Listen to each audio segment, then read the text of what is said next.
Fury's put it down. That's a good right hand again from Fury. And he's gone.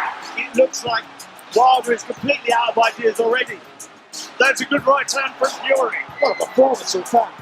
Desperation. Shot, there you go, again. Down again as he throw the towel in. The fight's all over. I've witnessed a British boxing break right there. Tyson Fury is the heavyweight champion of the world. Welcome to the Gary Newbon Sports Show. This week, topping the bill, one of the biggest personalities in British sport, the world heavyweight boxing champion Tyson Fury. We'll also be hearing from two former England footballers about their successful clubs. Now the title's in the bag, Steve McManaman looks to the future for Liverpool. Let them work their magic, and Jurgen Klopp has absolutely done that and probably excelled, to get into 2 Champions League finals, other finals of course, but to achieve what he's achieved in this last year, we speak about Zidane's, we speak about Pep when they were in Madrid's and Barcelona's, now is the time to talk about Jurgen Klopp. And Wolves for the Champions League? Well, the club legend Steve Bull is already packing his bags for Europe. There's a place there, and I think Nuno wants it. I think he's desperate to get into the Champions League. All that to come, but there's only one place to start, and that's with Tyson Fury. He's given the BT Sports team, What Went Down, and interviewer Steve Bunce a remarkable insight into the upcoming fight against Anthony Joshua, the one we're all waiting for. But he makes one point straight away, Tyson Fury. There's the matter, of course, of the return yet again with Deontay Wilder. It feels like it was such a long time ago. I've watched it many, many times. And it was an amazing moment. It was an amazing moment in my life and my career. And every time I watch it, it gets better every time. Now, I know you predicted it, absolutely predicted it. But at what point in the opening round, in the first round, did you think, you know what, this is going to happen. I'm going to get him out of here. He can't do a single thing. At what point was that? That point was after the 12th round in the first Wilder fight. I knew what I had to do to him to win. And I executed it perfectly.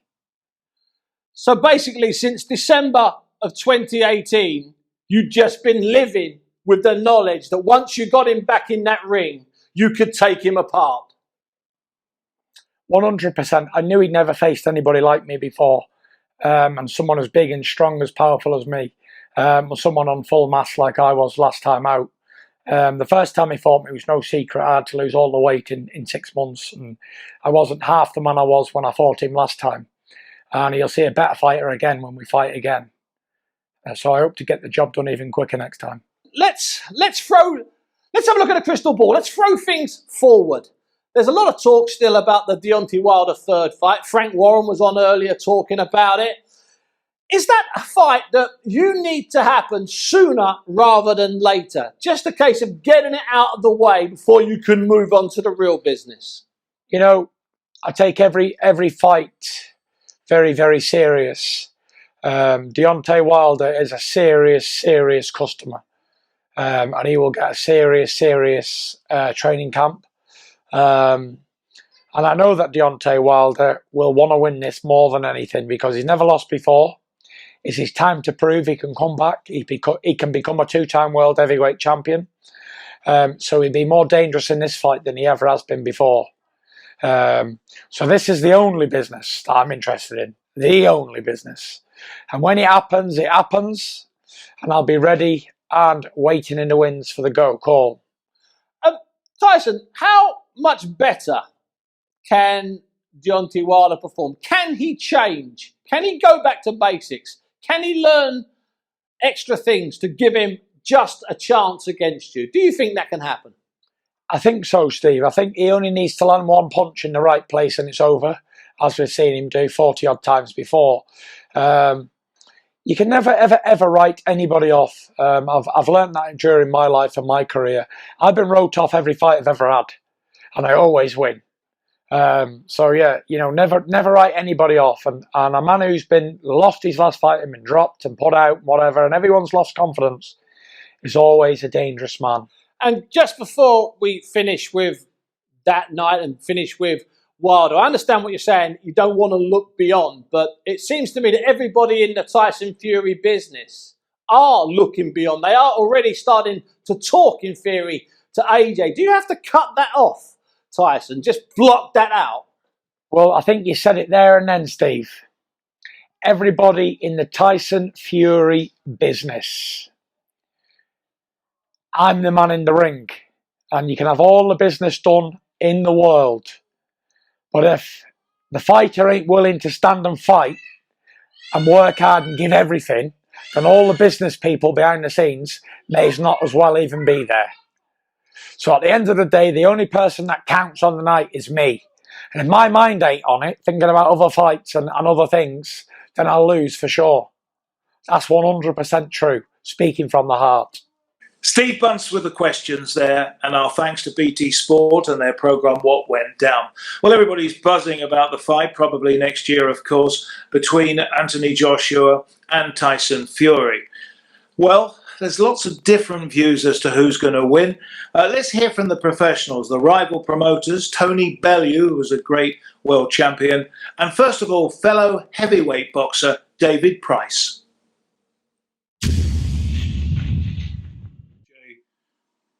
I think at the minute you're going to have to say Tyson Fury, aren't you, Gary? I mean, he's still undefeated. He's gone over to Deontay Wilder's backyard and ripped the belt off him not so long ago. You know, Anthony Joshua was doing everything completely right, and then obviously he had the slip up against Andy Ruiz, but he's put that to bed. But I think the fact that Tyson Fury's the only one who's undefeated, he just finds a way to win no matter what, Tyson Fury. And I just can't really see anyone beating him for that reason. He's just got something there that he pulls it out the bag no matter what. You only have to see that first Deontay Wilder fight, how he got up from that punch in the last round. But yeah, I'd say Fury at the moment, but it could change at any time, couldn't it? There's many different variables. People are fighting each other. Who knows? But I think at the minute, I'm going to say Fury's the number one. Well, Fury's got Wilder, and of course, Anthony Joshua's got Pulev, so they've got to get over that. But is it a fight when those two do meet that really excites you as a heavyweight? Oh yeah, massively. It's only the biggest fight of our generation, I think. You can make a case for both of them. You've got to say that first and foremost, without a shadow of a doubt. You know, we could all see Tyson Fury frustrating Anthony Joshua and just running away with a 12 round points decision. But when you weigh these fighters up of who's good at one, whose attributes can work against whose, then Anthony Joshua has the attributes to beat Tyson Fury. He is the one heavyweight in the world who attacks fighters with ferocious speed and power and explosiveness. He is the fighter who doesn't care what's coming back sometimes. He is the fighter who can put a combination together in no time, you know, 3 or 4 punch combination and land 2 out of 3, and he has the power to put someone out. And we will say, well, Deontay Wilder had that power. Yes, Deontay Wilder did have that power. But what Deontay Wilder didn't have is the basic boxing IQ to find his way through the door and get himself there. Anthony Joshua is an Olympic gold medalist. Anthony Joshua is a British champion. Anthony Joshua is a student of the game, and he's actually still getting better, Gary. So I would edge towards Anthony Joshua. I always said that I just think styles make fights. I think he would jump on Tyson Fury, and I think he would catch him pretty quickly.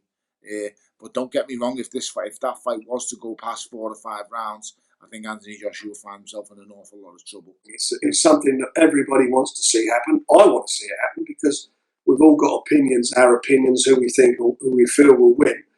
And I feel that Tyson again has the beating of him, as I always felt from day one that Tyson had the beating of Deontay Wilder and was proved twice, albeit the first fight he didn't get the decision. He was cheated. But I think the same thing will be if we can get them both in the ring. The same thing will happen, I believe, with AJ. I think Tyson has the beating of him as well. Why do you think that Fury would win? I mean, obviously, I believe that. I think in a lot of departments, I think he's got a better chin than Joshua. I think he's a much more accomplished boxer than Joshua. I think his jab is better than Joshua's. I think his punch power is equal to Joshua's, as you see in his last fight when he went out and put it on Wilder and absolutely took the fight to him and stopped him. I think he beats him in all departments. I'm really very, very happy with AJ fighting Tyson Fury. I mean, there'll be critics out there. I think styles make fights. Tyson Fury can't punch hard enough to hurt AJ. Now, does he outwit him? Does he outbox him? Is he awkward? Yes, of course he is. But, AJ is not the same punch. We all know Deontay Wilder is technically poor. Anthony Joshua is not. He's got a brain. He works. The way he changed his style to fight Ruiz, the way he was changing his style to fight, I think, and I could be wrong, but who cares as long as we see the fight. We'll continue to bring you the biggest names in boxing. Now we're going to switch to football and Liverpool's Premier League win. The first time they've won the league title, of course, for 30 years. Back then, a young player was setting out in the Liverpool squad, Steve McManaman. It's been a long time getting this Premier League title. It has, and it's very difficult, isn't it? Yes, I think in the early 90s, of course, after they won it in 90, you wanted to, you almost thought that with the squad of players, they could go and do it again. But if you look back to it and you analyse it and you see the age of the players and what was happening at those times, it was probably difficult to win the title again with the emergence of Arsenal and Manchester United, as we well know. And there was a rebuilding thing that had to happen at Liverpool, so it took time. And then, of course, it's very difficult to win the Premier League. It is. It's extremely difficult. So sometimes it happens. Liverpool have won every other trophy apart from that. And I think that's what people forget. But the fact that you always covet the one that you haven't got, and the one that you haven't got is the Premier League. So that's the one that people talk about the most. What do you think of this team? I think they're brilliant. I think the manager's exceptional. I think the staff around him, who I know very well, of course, and the people upstairs who are behind the walls, who don't really come into the forefront, they've done an exceptional job. The owners have done a great job. We were nice and quiet and stay out of the way. But the team itself have been phenomenal. They lost the Champions League, as we know, to Real Madrid. You wonder whether that was going to knock them back. No, it didn't. They lost once to Manchester City and recorded 97 points, which was exceptional. Then they went on to win the Champions League. Going into the summer, I had my doubts because, of course, Alisson Becker, Roberto Firmino, Mo Salah, Sadio Mane were all representing their national sides in the African Cup of Nations or the Copa America. So I thought, come September, August, September, I thought, how strong are they going to be? They never went into the transfer market, as we know. And I wondered how equipped they were to go again. Because, of course, Manchester City, I think, brought in Rodri at the time. They may have brought in somebody else. So I thought, how equipped are they to go again after what's just happened? And, I always expected high things, but I didn't expect them to achieve the heights that they've achieved this year. You have to remember the goalkeeper got injured on day one against Norwich. They've lost other key players, Fabinho's, centre defenders at times, Mo Salah at times, yet they've responded. And I think they've surprised everybody. Even the ardent fan, they've surprised everybody. Jurgen Klopp is the 5th longest serving manager in this country, which seems remarkable when there's 91 clubs. The first 4 are English. What is his strengths? And does it prove that if you stick with a manager, you'll get somewhere? Yeah, firstly, I think the fact is a disgrace, really, because we should stick with our managers a lot longer. I've always asked for patience, even in my job at times as a pundit. I don't like this hiring and firing of managers really quickly. How on earth are they supposed to bed down, grow some roots and transform the team if they're in the job for 8 months and then, and with the pressure around them, sacked? I think it's awful. But what I would say is that Jurgen Klopp, from day one, I think he gets the club. He is very passionate about the club. He understands the club. It's as if he's read up on the history of the club before he got here. He was given time by the owners. But more importantly, I think every single year there's been an improvement. I know he took over halfway through the season, and he got to the Europa League final. So that was, half Brendan Rodgers' team likewise. But I think even since then, there's been a genuine improvement in what the fans are seeing. Of course, the lesser players have gone, and his signings have been, virtually all fantastic. And I think he knows that there's other people who deserve plaudits in that respect as well. But every year there's been a progression in what he's been, trying to achieve and what the players have been giving us. And I think when people, back the manager, they know what he wants. They know that it's going to be long term. I think you can get that. I think if you look at Ole Gunnar Solskjaer, some of the criticism he's had of some ex-Manchester United players, I think has been atrocious. But you can see the steps he's trying to make, which is great. He had to get rid of Lukaku because he thought, whatever. He had to get rid of Alexis Sanchez, but because he thought they were not the right type of players. And you can see the fruits starting to, bear now. They look like a team. Pogba, Fernandes look good. Rashford, Martial look good. And you look at that team and you think, 2 or 3 nice big signings, and they could be a force again. And I think that, that goes without saying. That's why we need to be patient with the manager. Listen, don't get me wrong. If a manager comes in as a disaster and loses 15 on the bounce, we know what's going to happen. Yeah. But we also know that you need to give these managers time. And as long as they sit down, I've got the right ethos, the right idea, the right style of football, more importantly, for the teams that, have just been talking about in Liverpool or Manchester United, for example. I think that's the way forward. You need to give them patience. Let them work their magic. And Jurgen Klopp has absolutely done that and probably excelled, to get into 2 Champions League finals, other finals, of course, but to achieve what he's achieved in this last year, Super Cup, World Club Trophy in Qatar, travelling around the world and being successful. We speak about Zidane's, we speak about Pep when they were in Madrid's and Barcelona's. Now is the time to talk about Jurgen Klopp. It's about results, obviously, but as a personality, you can't help but love him, can you? Looking at him with his smile and his expressions. I mean, this is a super personality as well as a great man. I think anybody's been in the business, Gary, and I've been in the business, but you've been in the business, certainly away from football as a reporter, stroke commentator, stroke everything else, for many, many years. You know what people are like. You know sometimes how cantankerous managers can be after games because they've lost or whatever. But you can count on one hand in 4 years the negative, upsetting interviews that Jurgen Klopp has done. Win, lose or draw, he's out after the game. He's great with the press. He gives his time to everybody. He's extremely charismatic. It doesn't look as if it's a chore for him. And with other managers, it looks like doing these interviews. They just want to get in and out as quickly as possible, say nothing and leave.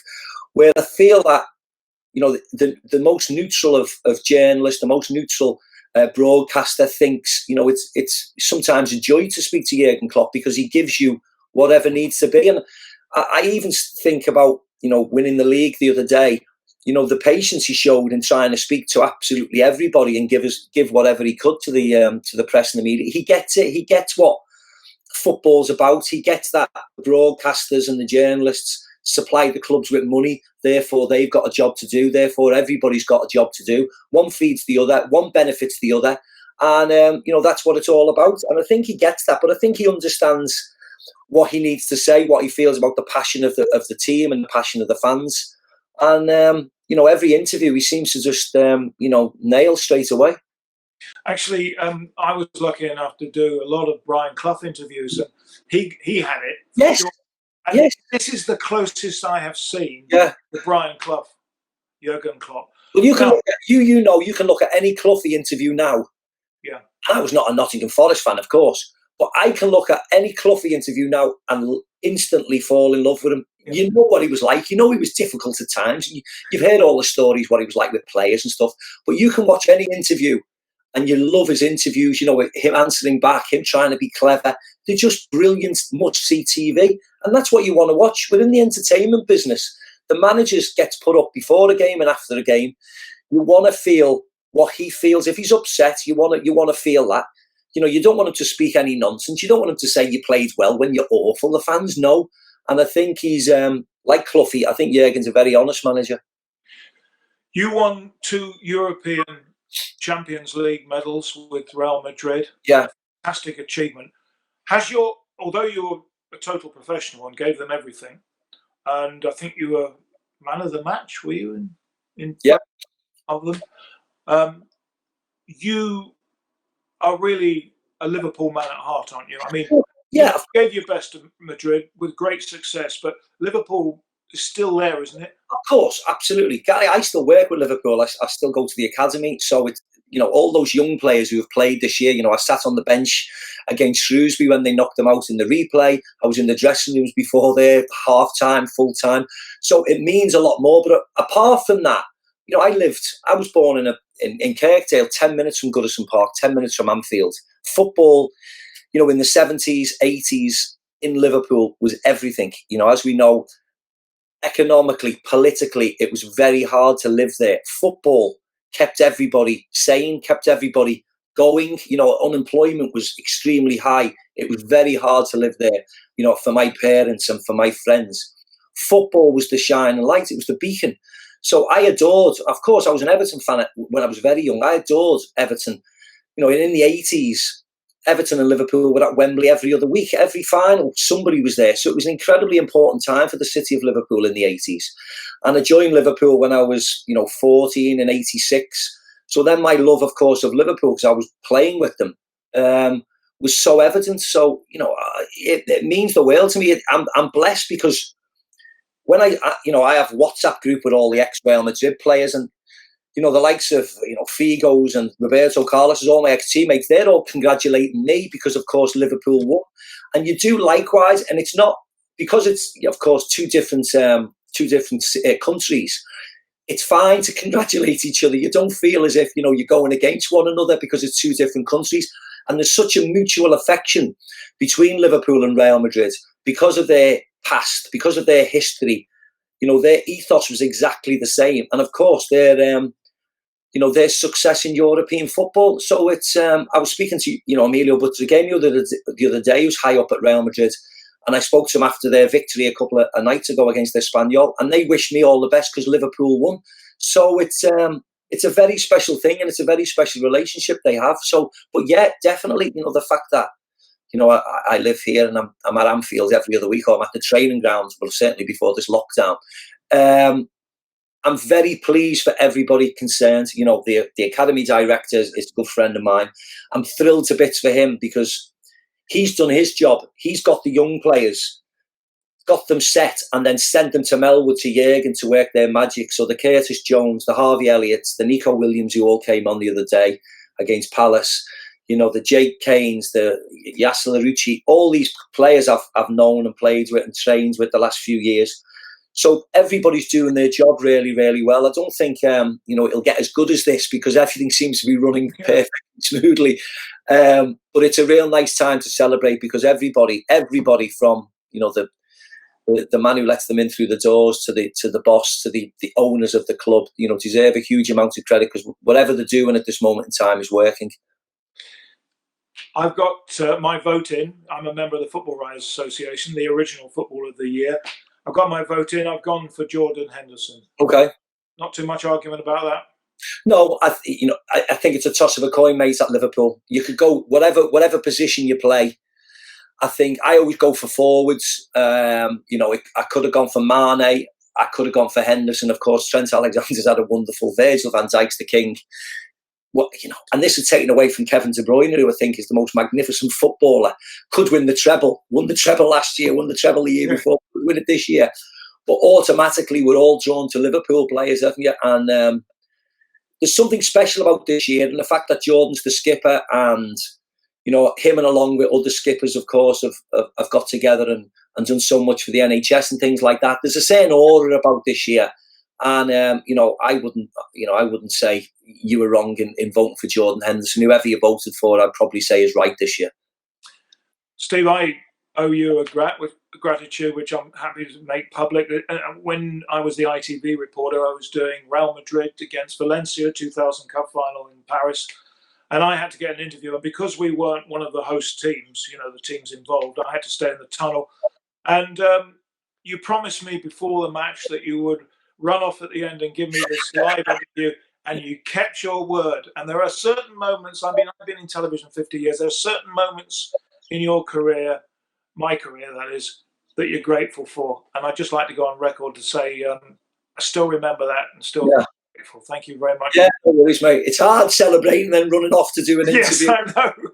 I wears my phone, so no problem for English TV. Yeah, and I'm delighted that you had a great career and that you're doing very well in your current media role. Well done. Cheers. Well done at the academy as well. Continue to work there. It's an exciting club these days. It is a very exciting club, and it's they're having a new part of the academy going to be built, and the first team are going to come up and move in. Well, it should have been in August for the start of the new season, but I think it's been put back a couple of months, of course. But the first team will be touching distance to the academy players, I think, which will be a good thing. They won't be, 5 miles away in Melwood. They're going to be literally across the football pitch. So it's an exciting thing to be a part of. Thanks for joining us, Steve. Really appreciate it. Thanks very much, mate. So the title all wrapped up for Liverpool, but still a lot to play for with the clubs involved in the Champions League spots for next season. One of them, of course, in 6th place is Wolves. They have won their 3 matches to date since the restart. That's 9 points out of 9. The club legend and a real hero of the club, their top scorer, Steve Bull, is certainly packing his bags for Europe. Let's hear from him. Steve Bull, 13 years at the Wolves, a record for the club of 306 goals and a record 18 hat-tricks. What do you think of the current strikers? I think they're not bad, to be fair. That's a tongue in cheek. They're class players. We've got a mixture now. We've got Jimenez, we've got Jota, we've got Traore, we've got Neto stepping in the scene as well. They're all top quality players and totally different from when we played. As you know, we was like over the top. Bully will score the goals and that's it. Now it's about 20 passes and they don't hit the ball quick enough. In my eyes, they have to pass the ball in the net. You know what I mean? But they're unbelievable. They're scary. They are very scary. What do you think of the Wolves team at the moment overall? Why are they so good? I think it's called a manager called Nuno. I think he's got a very, very small squad, which I think he can manage. I'd like to see him with a bigger squad so we can have more depth and more creativity inside. But he's doing the job he's having to be paid to do. He's got a small squad. They're talking. They're a good unit.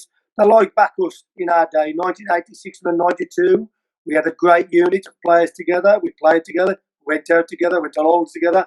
He's got it like that now, and the players are respecting him. So what about the fact, Steve, that they've played 51 games this season so far, and when they play their last match against Chelsea for the Premier League, they would have been playing for 1 year and 1 day. That's scary days. That's absolutely scary. I think if we'd have done that in our days, we'd have had loads of players out injured or something happened to them or whatever. But it's got a lot down to the fitness people these days. I said before that when we played a game at Grimsby or somewhere away, Exeter away, we'd jump on the couch after the game. We'd stop at a fish and chip shop, have 26 fish and chips and a slab of beer from underneath the couch. That was our warm down for the next game, guys. You know what I mean? And these days, now and again, they're in the sheep dip bath, cold, freezing cold, get out, nutrition inside them. And that can get them prepared for the next day to play next day as well, which is absolutely unbelievable. Well, they're only 2 points behind Chelsea, but of course Manchester United won on Wednesday night and they've overtaken them on goal difference. So Wolves, instead of being 5th, are now 6th. If Manchester City lose their place going for Europe on July the 23rd at the appeal, I mean, what do you think? Yeah. I think the Man City thing, roll that to one side. That's a bonus. That is. With the other teams, Leicester, Chelsea, Man U, Wolves, I wouldn't roll out some of the others yet because there's 6 games left to go, or some 7 games left to go. It's going to be a tough run-in. I looked at Man U's run-in last night after the game, and they got the easiest run-in I've ever seen a Manchester side have. You know what I mean? It's absolutely unbelievable. we've just got to stick to our guns. You know, I think there's a place there, and I think Nuno wants it. I think he's desperate to get into the Champions League. I know he's done exceptionally well at the moment with the Europa Cup and what he's done on the second season, because I thought the second season syndrome will kick in, we'll fall flat on our backsides, and we'll just survive this year. We've exceeded ourselves again. And I can see us scraping the place. I think the teams we've got coming up at the moment, Sheffield United, Palace, Everton, I can see us, kicking on for me, because I thought after this mini COVID break, we'd come back like pre-season, start slow, gradually go up, but we haven't. We've hit the ground running, and we've had 9 points out of 9, which is absolutely unbelievable. So I'm just looking at those fixtures, Steve. Arsenal at home on Saturday evening, Sheffield United away, Everton at home, Burnley away, and then Crystal Palace at home, and then Chelsea away. I think that's pretty good fixture list. What do you think? Very good, very good. I think when you look on paper, you see it over the years when you've commentated, it's easy on paper. It's easy. You think we should beat them, we should beat them, we should beat them. Arsenal will be a tough game. I think Arsenal will be a tough game. I'm just glad we've had a week's rest, because we played 3 games in 9 days, 10 days or something like that, which is a lot. And we looked a bit jaded. We looked a bit jaded against Villa. Villa and Wolves really looked tired, if you know what I mean. And there was no quality there. The passing was sloppy. There wasn't the shots attacking with purpose. So I'm glad we've had this week off. So I think, we'll be fresh this Saturday, and I think we'll go out on our front foot and give Arsenal a good game. Steve, 13 years at the Wolves, all those record goals, and 13 times you played for England. You're still a great legend round those parts. Well, you've known me. You've interviewed me over the years. I haven't changed. I'm still the same. And you look a bit different. You look a lot older. I look a bit younger. You know what I mean? It's just one of them. I'm 20 years older than you, buddy. Give me a chance. I've had all the pressure of scoring them goals on my head. You know what I mean? But no, I love the club. I love the city. I love the people. I love the Midlands people. It's not just Wolves. It's Villa, Albion, Blues, Warsaw, Port Vale, Stoke. I love all the people about the Midlands, and they respect me for what I've done. I love playing football. I love scoring goals. I know my language, I was a selfish little bugger when I played, because that's what got me the goals, you know what I mean? Yeah. And the fans love me for it. So, and I'm still here now, 33 years on, vice president of the club, and I still love it. It's a dark age. Well, Steve, you deserve everything, I can tell you that. And, of course, they've named the stand after you. One of the stands at Molineux is the Steve Bull stand. Yeah, it's absolutely weird. That was I'll just give you an insight how it came about. We had a dinner at Molineux. We did it on the events, the big events with 250 people, 300 people. And I went in reception, and the security guard said to me, Sir Jack wants a word here. He's in his flat upstairs. I went, oh, what have I done? I've done something wrong. It's always like that. I picked the phone and went, hello. He went, hello, Steve. How are you? I went, all right, Sir Jack, I'm fine, thanks. He went, I've got something to say to you. I'm going to rename the John Iron stand the Steve Bull stand. I went, you can't do that. He went, I jolly well can. I said, well, why? He said, because you've earned it. John Ireland put money into the club. You've earned it. I went, oh, okay. And I put the phone down. Schoolboy had a won it for me. I should have said, oh, does that come with a villa in Spain? And Lovely. And that's the way it came about. And Jack Hayward, God forbid, he was absolutely a gentleman, top drawer, and a very good friend. Yeah, so Jack Hayward, who did so much for the club, as you did, Steve Bull, MBE. Thank you very much for your time. Brilliant. Anytime at all, guys. Anytime at all. England open the cricket season next Wednesday with a home test against the West Indies. Former England player and chief test selector Jeff Miller is now one of the great after-dinner speakers on the circuit. Here's a great story for him. It's one of my favourites. Jeff Miller. Jeff Miller, 34 tests for England, 25 one-days, test selector, chairman of the test selectors for which you got the OB. But it all started and finished as a player with the West Indies. They're here this summer. Special memory from that game? The debut game, Gary, absolutely, because it was when you're walking out to bat or walking out to field as we did then with the England cap on. That's obviously very, very special. And we had a team meeting the night before. Tony Gregg, captain, God bless him, said that if we could squeeze the West Indies natural flair, we could beat this lot. And it was a good theory because it worked. because Derek Underwood bowled 3 maiden overs at Viv Richards, squeezed his flare, kept him tight. The first ball the next over from Tony Gregg, Viv Richards was hitting him through mid-wicket and he missed it. And he overbalanced and his back foot came out of the crease. And Alan Knott had the bells off in a flash. Stump Knott, bowled Gregg, 291 he got. We squeezed his flare, no problem. 687 they got. Right? And then tea time on the third day, we got a bat. Michael Holding, Whispering Death, Andy Roberts, Van Bernholder, Wayne Daniel. I followed Dennis Amison, who just got 200. He had his off stump knocked out the ground by Michael Holding, and then the stump cartwheeled 20 yards out the ground. I'm next in. I got halfway to the middle, looked up, and Michael Holding was 2 yards away from the boundary line. And I remember thinking to myself, if he bowls it from there, I've got a chance. Anyway, I did all right. I got 30 or about 40, something like that. And we lost the game. I went home to 2 Enfield Road, semi-detached, Highbury Estate, Chesterfield, to say thanks to 2 people who gave me the chance to play in the first place, because my academics weren't up to scratch, but my sport was what I wanted to do.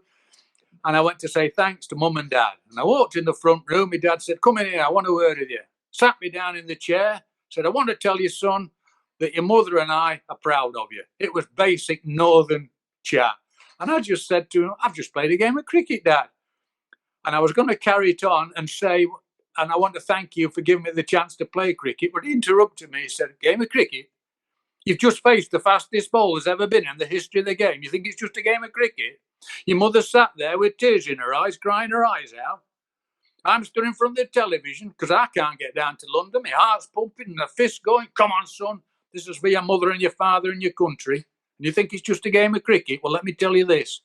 Michael Holding got to 2 yards from the delivery stride. He got to 2 yards away from letting go of that ball at you. Do you know what I did, son? I'll tell you what I did. And I've never done it before. I closed my eyes. And I just looked at him and said, well, it must be hereditary then, Dad, because I didn't. That's a great story. It's a lovely story. Great, it's a true story. But the memory of it all, you know, that West Indies team at that time was very, very special. And to have the honour to play against it, but to make your debut against it as well, that was fantastic. Well, thank you very much indeed for watching. Spread the word, the Gary Newbon Sports Show, available, of course, on the Daily Mail Online on Sport and on punching.tv. Hope you'll join us next week. Bye-bye.